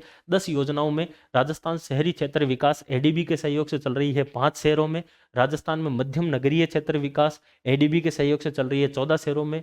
राजस्थान राज्य राजमार्ग निवेश प्रथम जो है वह भी ADB के सहयोग से है, और राजस्थान राज्य राजमार्ग निवेश कार्यक्रम सेकंड जो है वह भी ADB के सहयोग से है। राजस्थान राज्य राजमार्ग विकास कार्यक्रम विश्व बैंक के सहयोग से है। राजस्थान जल क्षेत्र आजीविका सुधार परियोजना जायका के सहयोग से है, जल से जुड़ा हुआ कोई भी मुद्दा, और यह 27 जिलों की 137 जो अपनी सिंचाई परियोजनाएं हैं वह इसमें सम्मिलित कर रखी है। इसके अलावा रेगिस्तान क्षेत्र के अंदर जल पुनर्गठन जो परियोजना है ये बेसिकली नई है बैंक यानी कि NDB के सहयोग से चल रही है नई योजना। इसमें राजस्थान के 10 जिले शामिल कर रखे हैं रेगिस्तान क्षेत्र में जल क्षेत्र पुनः संरचना परियोजना के अंतर्गत। इसके अलावा राजस्थान में सार्वजनिक वित्तीय प्रबंधन जो है उसको सुदृढ़ीकरण करने के लिए विश्व बैंक के सहयोग से जो है योजना चलाई जा रही है। राजस्थान में ग्रामीण क्षेत्र में जलापूर्ति और फ्लोरोसिस निराकरण के लिए जो है वह आपके दूसरा चरण चल रहा है जायका के सहयोग से बाड़मेर और झुंझुनू के अंदर। पहला चरण नागौर में चल रहा था जो योजना पूरी हो गई। द्वितीय बांध पुनर्वास और सुधार परियोजना, बांधों को जो है वो सुधारने के लिए वापिस 36 बांधों का चयन किया गया है। विश्व बैंक और AIIB के सहयोग से यह योजना चल रही है। ठीक है, सबसे ज्यादा ADB के सहयोग से। अब अपना लास्ट हिस्सा आता है इस चैप्टर का या फिर अपन कह सकते हैं इस क्लास का, और लास्ट चैप्टर है आपके आर्थिक समीक्षा का चैप्टर नंबर 11, जिसको कहा जाता है SDG सस्टेनेबल डेवलपमेंट गोल्स या फिर सतत विकास लक्ष्य जिसको कहा जाता है। आप सभी को पता है, सबसे पहले इसकी पृष्ठभूमि लिखी हुई है, पृष्ठभूमि को मैं बोल के समझा देता हूं।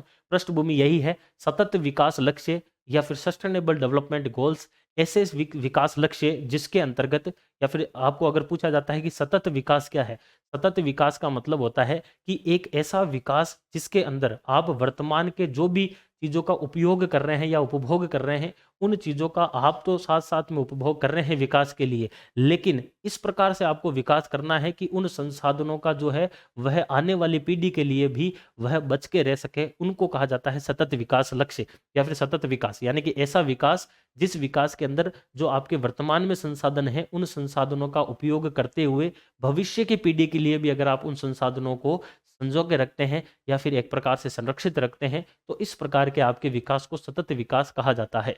अब पूरी दुनिया चिंतित है कि भाई इस प्रकार का विकास होना ज़रूरी है, तो उस दुनिया के द्वारा यानी कि दुनिया के अंदर एक संस्था है ऐसी जिसको बोला जाता है यूएनओ, यानी कि यूनाइटेड नेशन ऑर्गेनाइजेशन, संयुक्त राष्ट्र संघ उसको कहा जाता है। यूएनओ जो होता है उसके अंतर्गत एक उसकी इकाई है जिसको बोला जाता है जनरल असेंबली, यूएनजीए बोला जाता है, यानी कि संयुक्त राष्ट्र महासभा के नाम से ये जानी जाती है। इस महासभा का 70वीं बैठक हो रही थी एक बार। कब हो रही थी? 25 सितंबर 2015 के दिन इसकी 70वीं बैठक हो रही थी। उस बैठक में ये चिंता करते हैं कि भाई सतत विकास होना पूरे के पूरे विश्व का ज़रूरी है। तब इनके दिमाग में आता है कि हम आगे आने वाले जो 15 वर्ष हैं उसके लिए कुछ ऐसे विकास लक्ष्य रखते हैं कि भाई ये तो अपने को 15 करने ही करने हैं, और अगर ये कर लेते हैं तो आपका विकास सतत विकास माना जाएगा। तो इनके द्वारा 70वें जो इनका सत्र था 25 सितंबर 2015 के दिन, उस समय इन्होंने एक दस्तावेज पारित किया था, और उस दस्तावेज की बेसिकली बात करें तो उसके जो थीम थी या फिर उस दस्तावेज की जो शीर्षक था वह लिखा हुआ था transforming our world the 2030 agenda for sustainable developments, यानी कि 2030 तक जो है वह सतत विकास के लिए हम क्या करेंगे, हमारी पूरी की पूरी दुनिया को क्या कर देंगे, ट्रांसफॉर्मिंग आवर वर्ल्ड, यानी कि अपनी दुनिया को ऐसा बनाएंगे कि 2030 तक जो है वह कई सारे जो है वह हम सतत विकास को प्राप्त कर लेंगे 2030 तक। ऐसा शीर्षक के साथ में इन्होंने एक दस्तावेज पारित किया था। अब समझते हैं इस शीर्षक के बाद में अगली चीज आती है कि सतत विकास लक्ष्य है क्या। तो इन्होंने 2015 में इसको पारित किया था, और इन्होंने कहा कि 2016 से यानी कि 1 जनवरी 2016 से 31 दिसंबर 2030 तक जो 15 वर्ष है, उन 15 वर्ष में इन सतत विकास लक्ष्यों को हम प्राप्त करेंगे। तो पहली चीज आती है कि सतत विकास लक्ष्य जो है यह प्रभावी कब से हुए थे, तो 1 जनवरी 2016 से ये प्रभावी हुए थे। दूसरी चीज, इन एसडीजी सस्टेनेबल डेवलपमेंट गोल्स का जो लक्ष्य है वो कितना है, तो 2016 से लेकर 2030 तक यानी कि 15 सालों का इनका लक्ष्य है, जो कि 2016 से 2030 तक इनका लक्ष्य आता है। उसके बाद में बात करते हैं कि कितने लक्ष्य रखे गए थे सस्टेनेबल डेवलपमेंट गोल्स एसडीजी के अंदर, कितने लक्ष्य होने चाहिए। तो इन्होंने 17 जो है वह गोल्स रखे थे। अभी अपन देखेंगे कि वो कौन कौन से गोल्स है। तो 17 जो गोल्स है, इन गोल्स को आप अगर प्राप्त कर लेते हो तो आप जो है वह एक प्रकार से सतत विकास कर लेते हो, यह यूएनओ ने बताया था। तो इन 17 गोल्स के अंदर ही मिलाकर टोटल 169 जो है वह टारगेट रखे गए थे। जैसे कि मान लो पहला गोल मान लो फॉर एग्जांपल शिक्षा है, तो उस शिक्षा के जुड़ा हुआ जो भी है उसके लिए मान लो 15 टारगेट दे दिए। दूसरा टॉपिक मान लो कि जैसे गरीबी एवं भुखमरी है, तो उसके लिए 10 टारगेट दे दिए, ये टारगेट पूरे करो। तो 17 तो टोटल क्या थे, गोल्स थे। उन्हीं 17 गोल्स के तहत टोटल टारगेट कितने थे, तो 169 क्या थे आपके टारगेट आते हैं। अब इन एसडीजी जो 15 वर्ष के लिए एसडीजी रखे गए थे, इनके लिए जो थीम थी, वह थीम थी कोई भी पीछे ना रहे।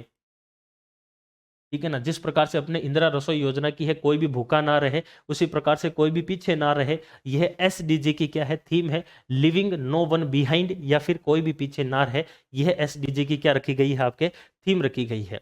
2030 एजेंडा 2030 यानी कि एसडीजी का लक्ष्य क्या है, 2030 है। तो 2030 तक जो अपने एसडीजी हैं उनको प्राप्त करने के लिए 17 गोल्स और 169 टारगेट को प्राप्त करने के लिए 5 महत्वपूर्ण जो है वह बातें रखी गई थी, या 5 महत्वपूर्ण आयाम रखे गए थे, जिसको 5 पीज कहा जाता है। 5 पीज का मतलब 5 P, first P, second P, third P, fourth P और 5 पी। 5 पी रखे गए थे कि अगर इन 5 पी के ऊपर ध्यान रखा जाएगा तो आप क्या कर लोगे, एजेंडा 2030 यानी कि एसडीजी को प्राप्त कर लोगे। 5 पी के अंदर फर्स्ट पी का मतलब है पीपल, पीपल का मतलब लोग, यानी कि आप जनता के ऊपर ध्यान दीजिए। दूसरा पी का मतलब फिर प्रोस्पेरिटी यानी कि समृद्धि, आप जो है वह एक प्रकार से समृद्धि जो है उसका ध्यान रखना है। तीसरा आता है आपका प्लेनेट यानी कि ग्रह, आप अपनी पृथ्वी का, अपने ग्रह का जो है वो ध्यान रखिए, पर्यावरण का हुआ या फिर आपके पारिस्थिति का हुआ। अगला आता है पार्टनरशिप यानी कि भागीदारी, आप जो है वो एक प्रकार से साझेदारी के साथ में किसी भी कार्यक्रम को बढ़ावा देना है।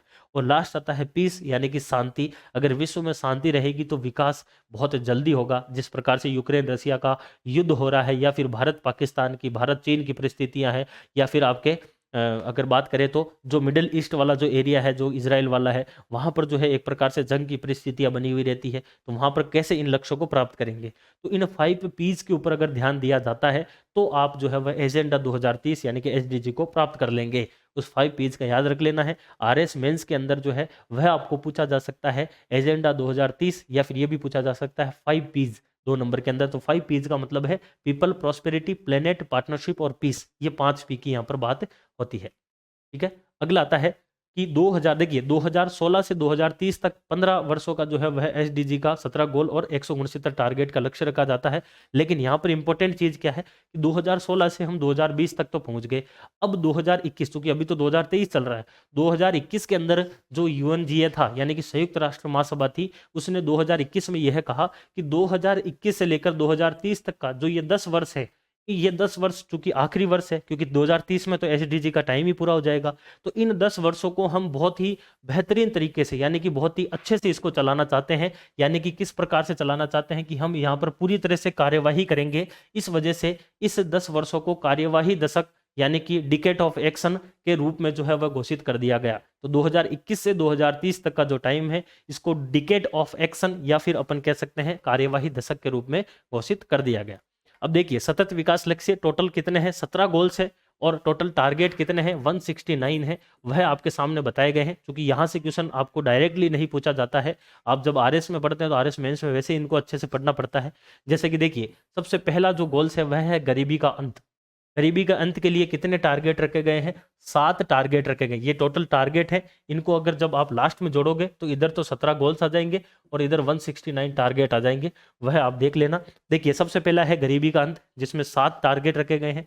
दूसरा इसी प्रकार से है भूखमरी समाप्त करना। भाई पहला तो है गरीबी किसी ना किसी प्रकार से खत्म करना है, उसके लिए आप क्या क्या कर सकते हैं, वह 7 टारगेट रख दिए गए हैं। आप भुखमरी खत्म कर दीजिए, कैसे करोगे, उसके लिए आपको टोटल 8 टारगेट दिए गए हैं। इस भुखमरी के अंत के तहत ही इंदिरा रसोई योजना शुरू की गई है, या फिर मिड डे मील स्कीम शुरू की गई है, कई सारी ऐसी स्कीम है। तीसरा आता है आपके आरोग्य एवं कल्याण, यानी कि जो आपके स्वास्थ्य है उसकी सुधार होना चाहिए। इसी आरोग्य जो है आपके आरोग्य एवं कल्याण यानी कि तीसरा जो टारगेट है, इसी टारगेट के तहत सरकार के द्वारा जो है वह क्या शुरू किया जाता है, आपके सरकार के द्वारा चिरंजीवी स्कीम या फिर निरोगी राजस्थान स्कीम ये शुरू की जाती है। टोटल 13 इसमें टारगेट रखे गए हैं। तो आता है आपके गुणवत्तापूर्ण शिक्षा यानी कि क्वालिटी एजुकेशन जिसकी अपन बात करते हैं, यानी कि सरकार के द्वारा एक क्वालिटी एजुकेशन गुणवत्तापूर्ण शिक्षा देने के लिए कुछ 10 टारगेट दिए गए हैं। इसी के तहत जो है वह राजस्थान सरकार के द्वारा जैसे अनुप्रीति कोचिंग योजना शुरू की जाती है, या फिर कई सारी ऐसी स्कीम शुरू की जाती है जिनके माध्यम से गुणवत्तापूर्ण शिक्षा मिलती रहे। इसी प्रकार से अगला जो है वह आता है आपका लैंगिक समानता। लैंगिक समानता के तहत टोटल जो है वो 9 आपके टारगेट रखे गए हैं, और इसी के तहत जो है वो महिला और पुरुष के बीच में जो गैप है उसको खत्म करने के लिए सरकार के द्वारा टारगेट रखे जाते हैं। शुद्ध जल एवं स्वच्छता पर आपको मिले, इसके कार्य इसके तहत ही जैसे सरकार के द्वारा जो है आपके फ्लोरोसिस निराकरण कार्यक्रम चलाए जाते हैं, या फिर अनेक स्कीम ऐसी चलाई जाती है जिसमें आपको शुद्ध जल प्राप्त हो। अगला आता है जैसे कि किफ़ायती एवं स्वच्छ ऊर्जा और किफ़ायती यानी कि सस्ती ऊर्जा मिले। इसी के तहत सरकार के द्वारा जो किसान है उनकी जो आपके एक प्रकार से यूनिट है, लगभग 2000 यूनिट इस बजट में घोषणा की थी कि हम फ्री कर देंगे। इसी प्रकार से घरेलू जो ऊर्जा है या फिर घरेलू जो उपभोग वाली आपके विद्युत है उसके अंदर जैसे हम यूनिट फ्री कर देंगे, वो सारे के सारे इसी के तहत आता है। या फिर स्वच्छ ऊर्जा के अंदर जैसे हम सौर ऊर्जा, पवन ऊर्जा को इनको बढ़ावा देंगे। अगली स्कीम आती है, अब आपके अगला जो टारगेट आता है, जो गोल्स आता है, वह आता है सम्मानजनक कार्य एवं आर्थिक विकास। यह मुख्य रूप से आता है जिसमें 12 टारगेट है। 9th आता है आपका उद्योग, नवाचार एवं अवसंरचना।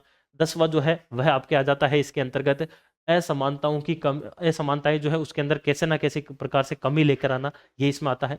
11वां आता है संधारणीय शहर और समुदाय, यानी कि एक ऐसा शहर विकसित करना जिसके अंदर कई सारे जो है वो विकासात्मक कार्य हो सके। 12वां टारगेट आता है उत्तरदायी उपभोग एवं उत्पादन।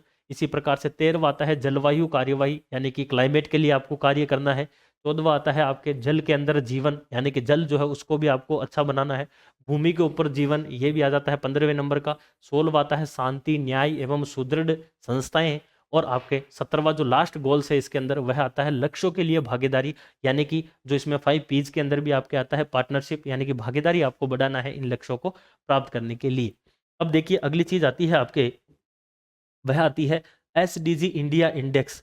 यानी कि भारत के द्वारा भी, खुद के द्वारा भी, भारत के नीति आयोग के द्वारा एसडीजी इंडिया इंडेक्स जारी किया जाता है कि कौन सा राज्य कितना परफॉर्म कर रहा है। लेकिन इस परफॉर्मेंस को जो है वह मुख्य रूप से 4 श्रेणी के अंदर बांटा जाता है। ये 4 श्रेणी आपके सामने है। इसके अंदर राज्य और केंद्र शासित प्रदेश जो है इनको शामिल किया जाता है। 4 श्रेणी में पहली श्रेणी होती है जिसको बोलते हैं एस्पिरेंट, यानी कि ऐसे राज्य या फिर केंद्र शासित प्रदेश जिनका स्कोर 0 से 49 के मध्य है, वह एस्पिरेंट आते हैं। दूसरे होते हैं परफॉर्मर जो कि 50 से 64 तक स्कोर रखते हैं। तीसरे होते हैं आपके फ्रंट रनर जो कि 65 से लेकर 99 तक स्कोर रखते हैं। और चौथी कैटेगरी वह होती है जो कि 100 स्कोर रखते हैं, उनको अचीवर कहा जाता है। अगर देखिए यहाँ से अपन बात करें जो कि आपके एसडीजी इंडिया इंडेक्स जो 3.0 था उसके आंकड़ों की अगर अपन बात करें तो यहाँ से अगर आप देखोगे तो राजस्थान जो है यह किस में आ रहा है, परफॉर्मर में आ रहा है, यानी कि 50 से 64 के स्कोर में आ रहा है। क्योंकि यहीं से ही आपको क्वेश्चन पूछा जाएगा कि राजस्थान जो है वह इंडिया इंडेक्स 3.0 के अंदर किस के अंदर आ रहा है, तो यह आपके परफॉर्मर की कैटेगरी में आ रहा है। उसके बाद अगली चीज आती है कि सतत विकास जो लक्ष्य है उनकी प्रति राजस्थान की क्या प्रतिबद्धता है। राजस्थान जो है वो क्या काम कर रही है एसडीजी को प्राप्त करने के लिए। तो राजस्थान के द्वारा विभिन्न कार्य किए जा रहे हैं। देखिए राजस्थान जो है वह राज्य संकेतक फ्रेमवर्क तैयार कर रहा है, जिला स्तर के ऊपर संकेतक निकाल रहा है, या फिर एसडीजी जो है उसके क्रियान्वयन के लिए केंद्र बना रहा है, विभागों की जो योजनाएं हैं उनकी मैपिंग कर रहा है राजस्थान, जिला स्तरीय जो क्रियान्वयन और मॉनिटरिंग समितियां उनको बना रहा है, बजट प्रावधानों के साथ में मैपिंग हो रही है, राज्य स्तरीय क्रियान्वयन, विभिन्न प्रकार की जो है वो स्टेट की रिपोर्ट्स निकाली जा रही है। ये सारे के सारे कार्य जो है वो राजस्थान के द्वारा किए जा रहे हैं अपने एसडीजी को प्राप्त करने के लिए। जिस प्रकार से नीति आयोग के द्वारा भारत के लिए एसडीजी इंडिया इंडेक्स जारी किया जाता है, उसी प्रकार से राजस्थान में आयोजना विभाग जो है इसके द्वारा भी राजस्थान एसडीजी इंडेक्स जारी किया जाता है। और इसका वर्जन 3.0 यानी कि तीसरा जो वर्जन है, तीसरा जो आपके एक प्रकार से कह सकते हैं इसका जो है एक प्रकार से वर्जन है, जो टाइप है वह जारी किया गया था। राजस्थान एसडीजी इंडेक्स 2022 वर्जन 3.0 जो कि आयोजना विभाग के द्वारा जारी किया गया था। इसी में भी वही 4 कैटेगरी होती है। उन 4 कैटेगरी में राजस्थान का केवल एक ही जिला ऐसा था 12 जो कि किस कैटेगरी में था, एस्पिरेंट में था, यानी कि 50 से कम स्कोर में था। राजस्थान खुद एसडीजी इंडिया इंडेक्स में किस में था, अचीवर में था, यानी कि 50 से 64 में था। जबकि राजस्थान का एक जिला जो है वो 12 वह एस्पिरेंट में आ रहा है। अभी आप देखिए इसको, जब अपन बात करते हैं 2022 की जो आपके राजस्थान एसडीजी इंडेक्स है, उस इंडेक्स के अनुसार सर्वाधिक जो स्कोर है, यानी कि पहले नंबर पर एसडीजी राजस्थान इंडेक्स के अंदर कौन है, तो जयपुर जिला आता है। दूसरे पर कौन आता है, नागौर आता है। तीसरे पर कौन आता है, झुंझुनू आता है। उसी प्रकार से नीचे से जो है वह सबसे लास्ट में कौन आता है, 12 आता है, जिसका अंक कितना है, 46.99 है। और 50 से कम जो होता है वह किस कैटेगरी में आ जाता है, एस्पिरेंट में आता है। यहाँ से देखिए, अगर यहाँ पर देखिए जो 50 से कम है वह किस कैटेगरी में आएगा, जो 50 से कम है यानी कि 0 से 49 के लिए एस्पिरेंट में आता है, तो यहाँ पर। और 50 से 64 परफॉर्मर में है, 65 से 99 फ्रंट रनर, और फिर अचीवर आ जाता है। तो राजस्थान की अगर अपन बात करें तो राजस्थान में 12 जिला एकमात्र ऐसा है जो कि एस्पिरेंट कैटेगरी में है। दूसरे नंबर पर 12 से जस्ट ज्यादा आता है आपका जैसलमेर, फिर आता है आपका बाड़मेर।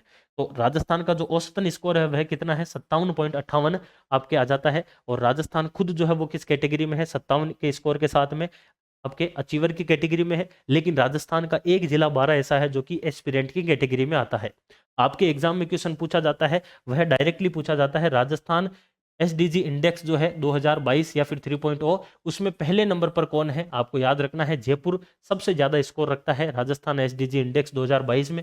और सबसे कम पर कौन है, तो 12 जिला जो है वह सबसे लास्ट में आता है। यहाँ पर अगर आप देखेंगे तो केवल एक ही डिस्ट्रिक्ट है यहाँ पर 12 जो कि आपको रेड कलर में यानी कि एस्पिरेंट की कैटेगरी में दिख रहा है, जिसका स्कोर 50 से कम है। और बाकी मैक्सिमम यानी कि पूरा का पूरा राजस्थान जो है वो किस में आ रहा है, परफॉर्मर की कैटेगरी में इसमें दिखाया गया है। यानी कि परफॉर्मर का मतलब हो गया 65 के स्कोर से कम या फिर 50 या फिर उसके बराबर जो है वह इस कैटेगरी में आ जाता है। ठीक है, ये यहां से आपको ध्यान देना है।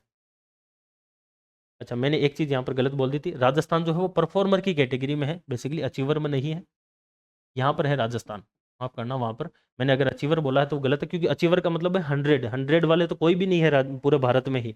तो राजस्थान जो है वो किस कैटेगरी में है, परफॉर्मर की कैटेगरी में है, 50 से 64 में। क्योंकि राजस्थान का स्कोर कितना है, 57 है। 57 के अकॉर्डिंग राजस्थान परफॉर्मर में आएगा, ना कि अचीवर में। राजस्थान का एक ही डिस्ट्रिक्ट है 12 जो कि एस्पिरेंट में, बाकी पूरा का पूरा राजस्थान परफॉर्मर में आता है। अचीवर नहीं होगा, परफॉर्मर होगा, ये सुधार कर लेना आप। ठीक है, ये यहाँ से हो जाता है। ये आपके सामने सारे के सारे देखिए इसके अंदर बताए गए हैं, जिसमें सबसे ज़्यादा जो स्कोर है वो किसका है, जयपुर का है 64। इसके बाद में दूसरे नंबर पर नागौर, फिर झुंझुनू, फिर सीकर, फिर कोटा है। तो आपको एक क्वेश्चन तो यही पूछेगा कि राजस्थान एसडीजी इंडेक्स 2022 या फिर वर्जन 3.0 में पहले नंबर पर कौन सा जिला है, जयपुर है। और सबसे लास्ट पर कौन सा है, तो यहाँ पर आपको 12 नजर आएगा। और 12 एक ही है जो लाल कलर में दिख रहा है, क्योंकि यह किस कैटेगरी में आ रहा है, तो 12 जो है यह अकेला ही ऐसा है जो कि आपके किस कैटेगरी में आ रहा है, एस्पिरेंट की कैटेगरी में आ रहा है, यानी कि 50 से कम स्कोर में आ रहा है। राजस्थान का खुद का स्कोर कितना है, 57.58, जो कि राजस्थान खुद जो है वो परफॉर्मर की कैटेगरी में आ रहा है। ये यहाँ पर आपका जो है चैप्टर खत्म होता है, जो कि इसके अंतर्गत जो है वो 11वें नंबर का चैप्टर है, या फिर आपके क्लास का मान लीजिए कि लास्ट चैप्टर आ जाता है। एक बार वापस देख लीजिए, सतत विकास लक्ष्य से एसडीजी की अपन ने बात की थी, पृष्ठभूमि अपन ने बात की थी, 17वें सत्र के दौरान जो है आपके संयुक्त राष्ट्र महासभा ने घोषणा की थी कि अगले 15 वर्ष 2016 से 2030 तक हम जो है वह क्या रखेंगे, एसडीजी लक्ष्य रखने वाले हैं। टोटल 17 गोल है, 169 टारगेट है। इसका जो है वह थीम क्या है, कोई भी पीछे ना रहे, लिविंग नो वन बिहाइंड, इसमें याद रखना है। एजेंडा 2030 में 5 पीस जो है वो कौन कौन से हैं, पीपल है, प्रोस्पेरिटी है, प्लेनेट है, पार्टनरशिप है और पीस, ये 5 चीजें इसमें आती है। इसी प्रकार से जो 2021 से 30 का समय है, इसको एक प्रकार से डिकेड ऑफ एक्शन या फिर कार्यवाही दशक के रूप में घोषित किया गया है। इसमें टोटल जो है वो 17 जो है आपके गोल्स रखे गए हैं। 17 गोल्स में 169 जो है वह टारगेट आपके सामने रखे गए थे, क्या आपके सामने मैंने दिखाई दिया था। उसके बाद में एसडीजी इंडिया इंडेक्स की बात की थी। 4 श्रेणियों के अंदर जो है वह राज्य को बांटा जाता है। सबसे जो खराब कैटेगरी है वह एस्पिरेंट की है 0 से 49, फिर परफॉर्मर की है 50 से 64, फिर फ्रंट रनर है 65 से 99, और सबसे अच्छी कैटेगरी है अचीवर, जो कि आपके 100 की कैटेगरी आ जाती है। यहाँ से राजस्थान जो है वो परफॉर्मर की कैटेगरी में आता है। राजस्थान ने क्या कार्य किया वो देखा। एसडीजी जिस प्रकार से भारत के अंदर नीति आयोग के द्वारा एसडीजी इंडिया इंडेक्स जारी किया जाता है, उसी प्रकार राजस्थान के अंदर जो है वह राजस्थान एसडीजी इंडेक्स जारी किया जाता है आयोजना विभाग के द्वारा। 2022 में वर्जन 3.0 जारी किया गया, जिसमें केवल एक जिला 12 ऐसा है जिसका स्कोर 50 से कम है और वह एस्पिरेंट कैटेगरी में है। बाकी पूरा का पूरा राजस्थान परफॉर्मर की कैटेगरी में है। 3.0 जो वर्जन है, इसमें सबसे अच्छा स्कोर जयपुर का रहा है, वही सबसे खराब जो है वो 12 का रहा है। राजस्थान का औसतन 57.58 जो है वह स्कोर इसमें रहता है। ये आपके सामने यहाँ पर देख लिया अपन ने सारी की सारी चीजें। ये यहाँ पर जाके आपका चैप्टर नंबर जो है वह 11 समाप्त होता है। यहाँ पर आपके पूरी की पूरी राजस्थान की आर्थिक समीक्षा जो है वह चैप्टर वाइज भी समाप्त हो जाती है, जिसकी अपन बात कर रहे थे। राजस्थान आर्थिक समीक्षा 2022-23 यहाँ पर आपकी समाप्त होती है। आने वाले जो भी एग्जाम हैं, उन एग्जाम के अंदर इस आर्थिक समीक्षा की क्लासों का कितना योगदान आपको मिलने वाला है, यह आपको नजर आएगा। और कमेंट में आपको जरूर बताना है कि ये सारी की सारी जो श्रृंखला है, ये आपके सामने जो 9 क्लासें रखी गई थी बजट और आर्थिक समीक्षा की, यह आपको कैसी लगी है, कमेंट में जरूर बताना है। अगर क्लास अच्छी लगी है तो ज़्यादा से ज़्यादा लाइक करना है और दोस्तों के साथ शेयर करना है। धन्यवाद। अगली क्लासों में जैसे होगा वैसे अपन मिलते जाएंगे। हो सकता है इन क्लासों का भी अपन बहुत जल्द जो है वह एमसीक्यू की तरफ से, एमसीक्यू के तहत भी जो है वह क्लास शुरू कर दे और आर्थिक समीक्षा को क्वेश्चनों के माध्यम से भी अपन तैयार कर ले बहुत अच्छे से। धन्यवाद आप सभी का। अगली क्लासों में फिर से मिलते रहेंगे। Thank you, best of luck.